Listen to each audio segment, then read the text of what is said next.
pôr do sol no mar é uma cena icônica, é um sonho do artista.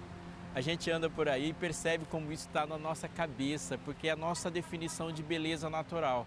A gente vê muitos quadros. Eu fico recordando de cada sala que eu já fui que tinha alguém pintando ali ou tinha um retrato pintado de um pôr do sol no mar, o entardecer. É a cena da paixão, do romance, e muitas vezes a gente se dirige para ver aquele momento em que o dia vira noite e essa soma de cores acontece também na junção de terra com mar na linha do horizonte. Um pôr do sol, ele nos chama a atenção porque é bonito, mas você parar para pensar, a gente corre mais para a rua e se prepara quando é anunciado um eclipse do que a gente se desespera para ver um pôr do sol. E a sugestão para a resposta disso é simples, porque pôr do sol acontece todo dia, eclipse não. Então o raro nos chama atenção, mas é óbvio que pôr do sol é muito mais bonito do que eclipse, ainda mais se for um pôr do sol na praia. Pôr do sol para a gente tem significados, ele é o ciclo que está se terminando, é a beleza da natureza que se desenvolve em cores e texturas. Mas se você for voltar e voltar um pouco mais ou bem mais para o passado, a gente vai ver que pôr do sol era um momento de encontro. O momento em que Jesus se dirigia ao jardim, e o texto bíblico fala que o encontro daquela intimidade para a qual a terra foi criada e o objeto do amor divino colocado na terra acontecia na viração do dia. Todos os dias, aquele primeiro casal cheio de amor e de alegria se encontrava para o momento mais feliz do dia, na viração do dia, onde Jesus, o Criador, se encontrava com a sua criatura. Em algum momento, o pôr do sol virou eclipse, no sentido em que algo ficou entre o objeto da luz e se interpôs e a luz ficou escura.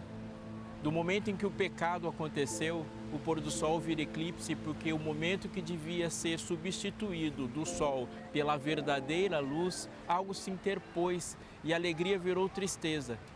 Foi um pôr do sol no mar, mas é um pôr do sol de solidão, quando alguém parado sozinho viu o quebrar das ondas, viu o entardecer, viu um eclipse, um crepúsculo, um momento onde as coisas que deveriam ficar claras ficaram escuras e o sorriso virou lágrimas. A partir daí, as promessas começaram a fazer sentido, a esperança virou um instrumento e saudade passou a ser uma palavra do nosso vocabulário. Mas a história não termina triste, a história termina quando alguém volta ao mar e vê algo que esperou por tanto tempo. Não sai daí, está só começando e seu fé para hoje.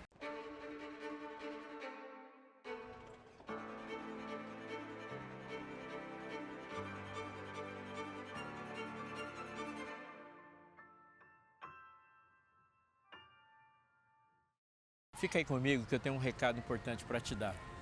A gente fala de gratidão o tempo todo e precisamos ter gratidão, porque é a gratidão que faz a gente reconhecer o nosso tamanho e é um coração aberto para perceber o quanto somos dependentes e quanto uma soma de fatores contribuiu para que essa alegria que a gente tanto busca acontecer. Mas quando a gente olha para a Bíblia fala uma palavra que a gente infelizmente parou de usar, ela fala de ações de graça. O que ele está dizendo é que a gratidão é muito mais do que uma expressão dos lábios, gratidão é uma atitude que regulamenta a nossa vida, a gente vive grato e faz coisas baseadas nessa gratidão. É interessante, eu acho que eu já vivi isso e você também, quando a gratidão nos impulsiona a dizer um muito obrigado com ações. Eu me sinto de fato muito obrigado a retribuir. A minha gratidão é a você, anjo da esperança, que proporcionou que o Fé para Hoje acontecesse e nos deu tantas alegrias e eu tenho vontade de fazer e falar mais como toda a equipe também. Você que participou, que foi alvo da nossa contribuição de conteúdos e a nossa produção, também se sente grato e eu gostaria que você ficasse, porque a Bíblia que passou pelos nossos corações chegou até o seu. Eu te chamo para viver essa gratidão e viver essa gratidão sendo um anjo também. Não apenas contribuindo para que o Fé para Hoje aconteça, mas contribuindo para que ele chegue do jeito que chegou na sua casa a outras casas também. Quando você se torna um anjo, a gratidão vira ação. Então essa alegria que você sentiu aí na sala da sua casa, na frente do computador ou no seu celular, ela é uma alegria que pode ser sentida por outras pessoas em um lugar talvez mais distante que precisa de um sinal. Seja grato. seja anjo, porque tudo isso se funde no mesmo sonho, na mesma propulsão da mensagem. Eu te amo, liga pra gente e pergunta como que a gente pode ser grato junto, que alguém vai te explicar. Vem com a gente.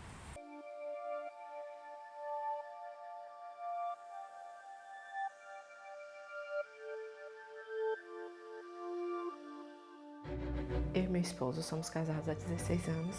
Esperamos um tempo para pensar, em engravidar. As tentativas começaram. O primeiro positivo veio, mas não deu certo. Fomos ao médico, o médico disse que era normal. E aí continuamos as tentativas. Eu não tinha dificuldade para engravidar. Meu corpo ele não sustentava. Nós perdemos, que nós sabemos, 4. Nós participávamos de um grupo de oração. E eu não sabia que aquele grupo de oração ainda tinha uma pessoa que orava por mim. Para o homem é impossível, mas para Deus, todas as coisas são possíveis. Vem aí, Anjos em Ação. Deus tudo pode. Dia 26 de novembro, às 20 horas, na Novo Tempo.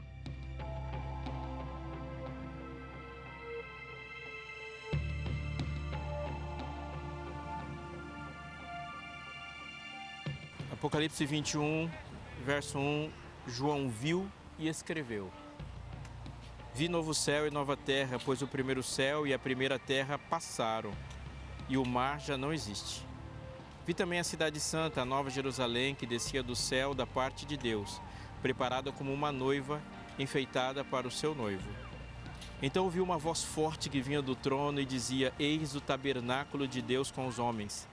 Deus habitará com eles, eles serão povos de Deus, e Deus mesmo estará com eles, e será o Deus deles. E lhes enxugará dos olhos toda lágrima, e já não existirá mais morte, já não existirá mais luto, nem pranto, nem dor, porque as primeiras coisas passaram. E o verso 5, aquele que estava sentado no trono disse: Eis que faço novas todas as coisas.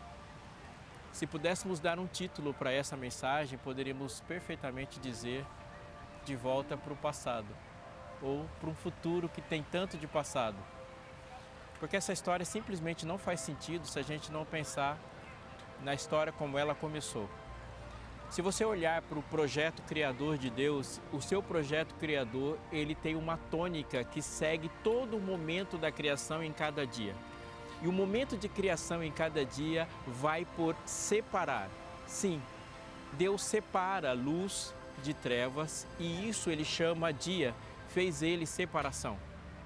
Ele separa as águas de águas e quando ele separa as águas de águas, ele criou uma coisa que nós chamamos de firmamento, que os hebreus chamavam de horizonte.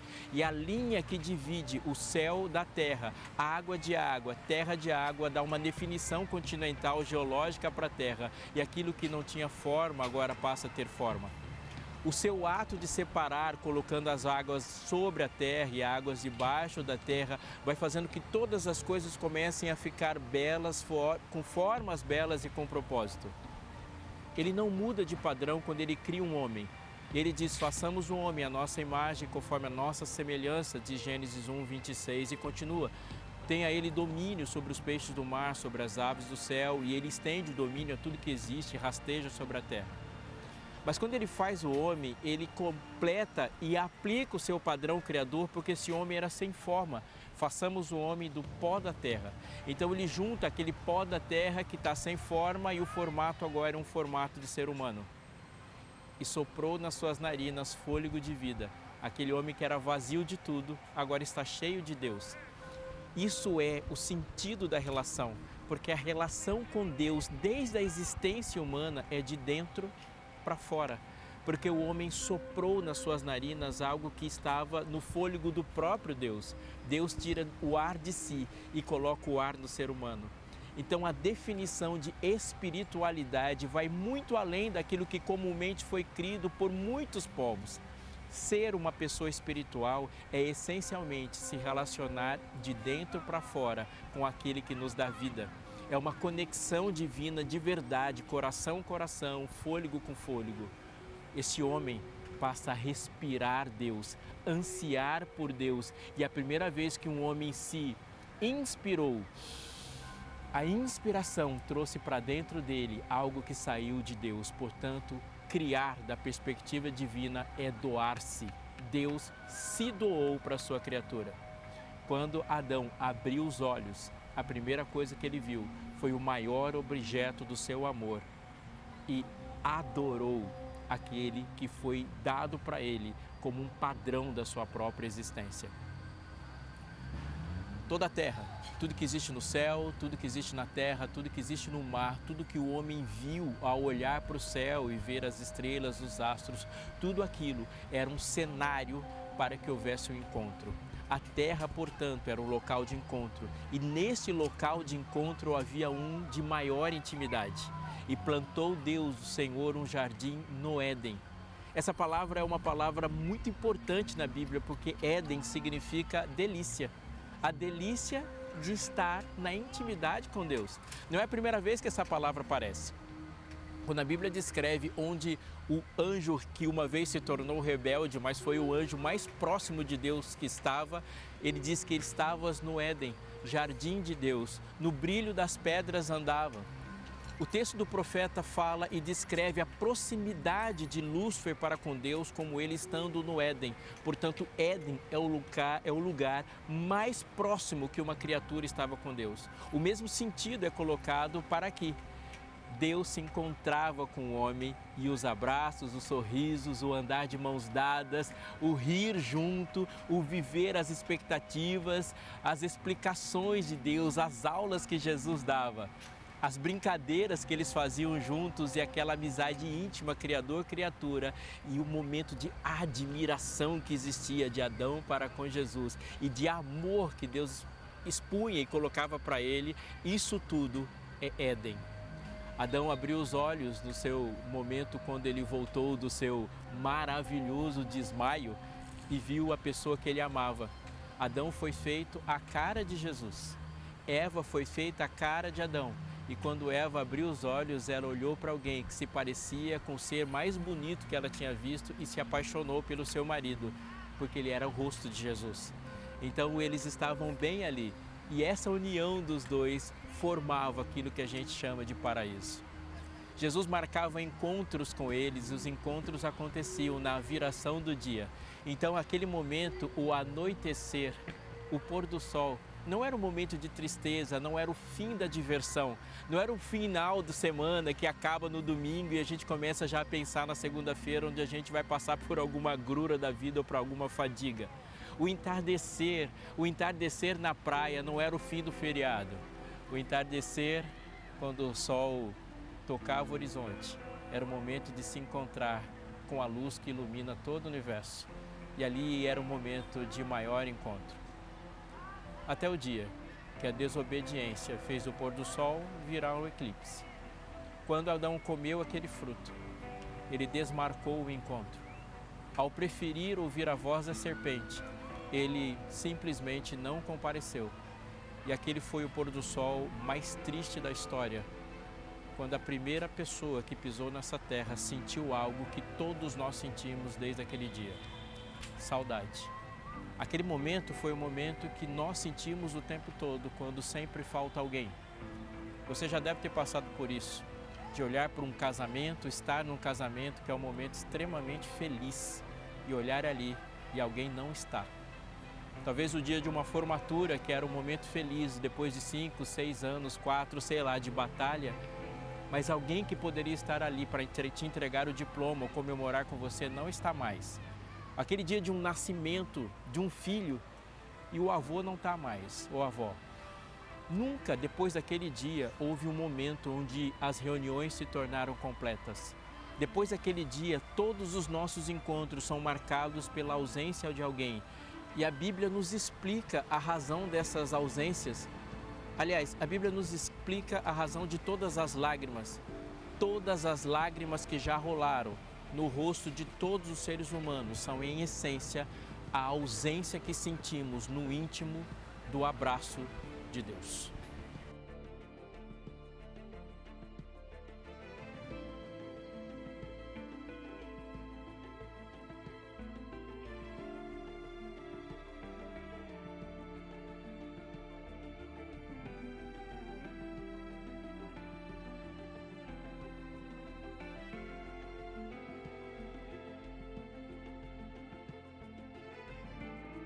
Gênesis capítulo 2, verso 8 diz: E plantou o Senhor Deus um jardim no Éden, na direção do Oriente, pois nele o homem que havia formado. Do solo fez o Senhor Deus brotar toda sorte de árvores agradáveis à vista e boas para alimento, e a árvore também da vida, no meio do jardim, e a árvore do conhecimento do bem e do mal. E saiu um rio do Éden para regar o jardim, e dali se dividia, repartindo-se em 4 braços. O primeiro chama-se Pison. É o que rodeia a terra de Avilá, onde há ouro. O ouro dessa terra é bom, também se encontra lá o bidério e a pedra de ônix. O segundo rio chama-se Gion, que é o que circunda a terra de Cush. O nome do terceiro rio é o Tigre, é o que corre pelo oriente da Síria. E o quarto é o Eufrates. A gente passa por esse texto com muita velocidade e isso é ruim para a gente. Mas se a gente diminuir um pouco a marcha e olhar para o texto, nós vamos perceber algumas coisas muito importantes. A primeira é que quando a gente olha para a divisão dos rios que saíam, quando Deus plantou um jardim no Éden e não simplesmente o jardim do Éden, nós vamos ver que da árvore da vida e dessa fonte do local de encontro fluía vida para a terra toda. Então, do local do encontro de fato, onde Deus ali encontrava-se com o homem, era o lugar santíssimo do planeta, saía um rio e ele espalhava vida para todo o planeta. Da árvore da vida, a vida fluía. Quando nós olhamos a extremidade desses rios, onde um extremo é o rio Eufrates e o outro extremo é o que circunda toda a terra de Cush, que é no continente africano, a gente vai perceber que as dimensões do Éden vão da Mesopotâmia, conhecida por nós hoje, até o centro da África, conhecida por nós hoje, numa distância de 2.200 quilômetros. Ali era o centro de comando. Algumas coisas são muito importantes ali. Primeiro é o tamanho disso, 2.200 quilômetros, porque esse local de encontro não é um local de encontro entre Jesus e Adão, é entre Jesus e toda a humanidade. Quando Adão foi expulso do Éden, ele não foi expulso de um lugar bonito para um lugar feio. Ele não foi expulso de um paraíso para um lugar inóspito, para a periferia do mundo. Ele saiu do lugar santíssimo da terra, ele saiu do lugar de encontro, ele saiu da presença de Deus. E a partir deste momento, as conexões do encontro começaram a ser muito importantes. Precisamos de Bíblia, precisamos de oração, precisamos de profeta, precisamos de intermediações, precisamos desesperadamente de que alguém conecte o céu com a terra. E o encontro agora passa a ser mediado num processo de redenção pelo sangue do Cordeiro. Um dia esse Cordeiro veio e você percebe que há um sentido ali. Daquele pôr do sol em diante, houve uma pergunta que começou a ser feita e nunca mais parou. A primeira pergunta que Jesus fez naquele dia foi: Adão, onde estás? Onde estás? E essa pergunta ela está presente em cada capítulo da Bíblia. E me farão um santuário, Jesus disse, para que eu possa habitar no meio deles. Esse povo que fez um santuário, entenda quanto caminhava no deserto, quando ocupou Canaã, Deus falou: vocês agora estão morando em casas de alvenaria, façam uma casa de alvenaria para mim também. O salmista, quando compôs o salmo mais conhecido da Bíblia, disse que a frase mais importante não é "o Senhor é meu pastor e nada me faltará", mas ele disse: porque tu estás comigo. Quando o anjo apresentou Jesus, o Salvador do mundo, para Maria, ele o chamou de Emanuel, que quer dizer Deus conosco. A Bíblia termina dizendo: eis o tabernáculo de Deus com os homens e Deus mesmo estará com eles. Compreende? De uma ponta até a outra, o encontro é a chave que marca e que liga todos os versículos. Um dia, antes de Jesus falar aquela frase do Evangelho de João, capítulo 14, 1-3, que é muito conhecida entre os cristãos, houve um contexto que faz com que essa frase vá numa importância céu-terra. Jesus, se aproximando dos discípulos, disse uma frase que dói para todo aquele que sente saudade, já amou alguém na vida, quando ele disse: para onde eu vou, você não vai. Eu vou me despedir de você em breve. Pedro se levanta e naquele dia João estava lá dizendo: Como? Eu quero te acompanhar. Nós estamos juntos o tempo todo. A gente come junto, a gente enfrentou os inimigos juntos, a gente enfrentou a morte juntos, a gente vive aventuras juntos, nossa vida está entregue. Jesus, como você vai para um lugar e eu não vou? Quando o Senhor foi para o mar, nós estávamos lá também. Eu quero ir junto contigo. Jesus disse, não, convém que eu vá, mas você não vai me acompanhar dessa vez. Quando Jesus disse essa frase, os olhos dos discípulos começaram a se encher de lágrimas. Jesus percebeu a expressão de uma saudade que se formou e a dor da despedida que um dia Adão sentiu começou a tomar forma naqueles momentos. Uma dor que é impossível dizer para quem, ou tentar descrever para quem já passou por uma pandemia, por exemplo, porque sentimos essa dor todos os dias. Eu digo para alguém que está aqui, enquanto eu digo essas frases, o coração se aperta de saudade. E Jesus disse essa frase, não se turbe o vosso coração. Credes em Deus? Crede também em mim. Na casa de meu pai há muitas moradas, se não fosse assim eu vou-lhe teria dito, pois vou preparar-vos lugar. Uma pausa. Ele não estava falando e enfatizando de que ele recompensaria as tristezas deste mundo com boas casas no céu. Ele nem fala como serão essas casas. Ele não está dizendo que a resposta dele para a ausência que aconteceu daquele encontro na viração do dia, do pôr do sol na praia, não, ele não está falando que ele vai compensar isso com uma telecena, uma mega cena, um prêmio de loteria celestial. Ele não diz que saudade se resolve com ruas de ouro e rios de cristal. Ele disse, não se turbe o vosso coração, porque na casa de meu pai há muitas moradas e eu vou para lá para preparar um lugar para você. E preparar um lugar significa que quando você confessar um pecado aqui, eu estarei lá preparando a sua chegada, porque você vai chegar ao Pai quando você disser em nome de Jesus. Eu preciso estar lá para que você confesse seu pecado aqui. E ele termina a mais incrível das frases sobre saudade na Bíblia, dizendo assim, na casa de meu pai há muitas moradas, se não fosse assim eu vou-lhe teria dito, vou preparar-vos lugar, e quando eu for e vos preparar lugar, voltarei e vos receberei para mim mesmo, para que onde eu estou, estejais vós também. Não é céu, é encontro, não é lugar, é saudade, não é um palácio, é um espaço de um encontro. É isso que faz com que as coisas de fato tenham sentido. João, que ouviu isso, muitos anos depois, muitas décadas depois, estava preso em uma ilha, sozinho. Todos os seus companheiros de apostolado e discipulado já tinham ido embora. Todos os amigos que ele foi formando, e muitos deles, agora aquele velho João, tinha lembranças e tendo mais passado do que futuro, tinha muita saudade. Quantos nomes estavam na cabeça daquele homem na ilha de Patmos, preso por causa do testemunho de Jesus, condenado a ficar sozinho. A tortura e a pena de vida que João sofreu por causa do Jesus que ele amou foi viver sozinho, preso em Patmos. Há muitas prisões nesse mundo e para alguns o cadeado mais poderoso dessas prisões é um conforto dela. Mas para João não havia celas, não havia muros, ele não estava numa masmorra. O que separava aquele homem de tudo que ele amava e das pessoas que ele amava era o mar. Porque quem está preso numa ilha não consegue sair porque ele tem um mar como empecilho. O mar era a cerca, era o muro da sua prisão. Ele olhava para o mar e o mar significava saudade.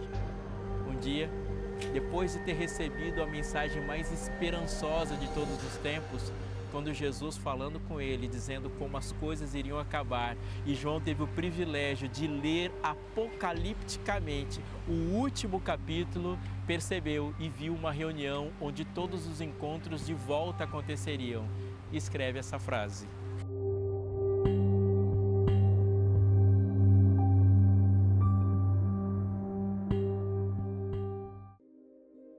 E vi um novo céu e uma nova terra, pois o primeiro céu e a primeira terra passaram e o mar já não existe. João não está dizendo que no céu não vai ter praia. João está dizendo que no céu não vai ter a escuridão da separação. Ele está dizendo que tudo que nos separa das pessoas que amamos e fundamentalmente do Deus que amamos e que marcou o maior encontro de todos os tempos, isso vai acontecer sem que nada nos impeça. Dizer que o mar já não existe é que todas as celas cairão, todas as barreiras serão derribadas. e não haverá nada entre nós e o que amamos. O eclipse vai acabar. Mas João não termina aí. Ele diz assim: eu vi também a cidade santa, a Nova Jerusalém, que descia do céu, da parte de Deus, preparada como uma noiva, enfeitada para o seu noivo. Ela vai vir de novo. A noiva enfeitada para o seu noivo é uma história de amor que vai terminar. É incrível pensar que essa cidade santa, descrita por João, tem 12.000 estádios. Se a gente fazer a conversão de estádios para metros e quilômetros, nós vamos rapidamente perceber que a medida da cidade santa é de 2.200 quilômetros. Isso te lembra alguma coisa? Para mim, imediatamente me lembra que 2.200 quilômetros era a medida do Éden. É de fato um retorno. São os filhos voltando para casa, para o lugar onde eles nunca deveriam ter saído. E neste momento, frases se fundem quando Deus diz para a gente: vinde, benditos do meu Pai, entrar em posse do reino que vos está preparado desde a fundação do mundo. Eu já tinha feito essa Jerusalém para você. Você saiu, agora é hora de voltar. João continua nessa frase maravilhosa dizendo: eis o tabernáculo de Deus com os homens e Deus habitará com eles. Eles serão povos de Deus e Deus mesmo estará com eles e será o seu Deus. Juntos novamente, sem nada que nos separe.